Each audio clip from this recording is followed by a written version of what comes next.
bitmeyen eyyesin vermeyen.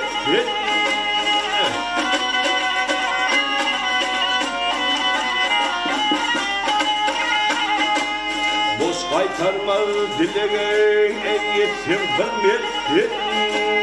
Dünyar varsın işine bitme namattan. Kirhini takmaz ahta tühün dağı. İyidendir gelmekliğe kör yarışmaz.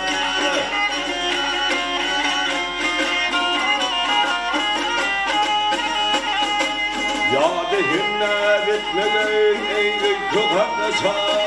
O ya dehinler etmeden çok haklasa. La la urra uyma.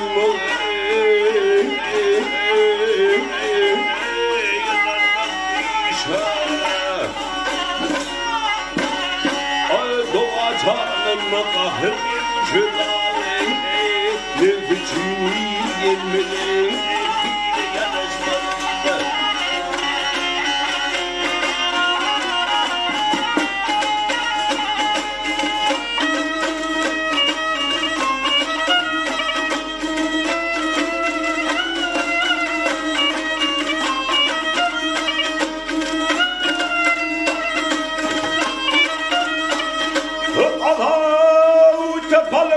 Atayım kepek, ağıtı bana vermek atayım kepek, oğlum bu da nokta kökünü köşek. Alamanı yavi yar çekişip kıvırmını bakmalı, koya yanaşmalı. Aydın delil hakran hoş yol, kir kurup yaşamalı.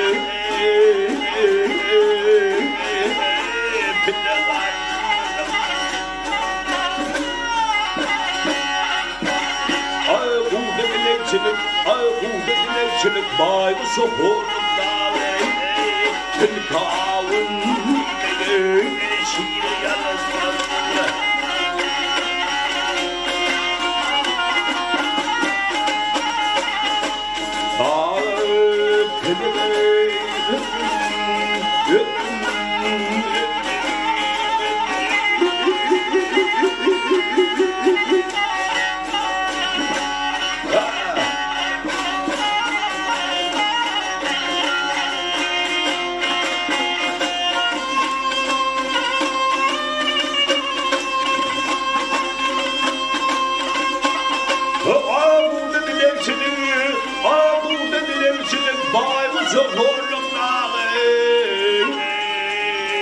Türk ağın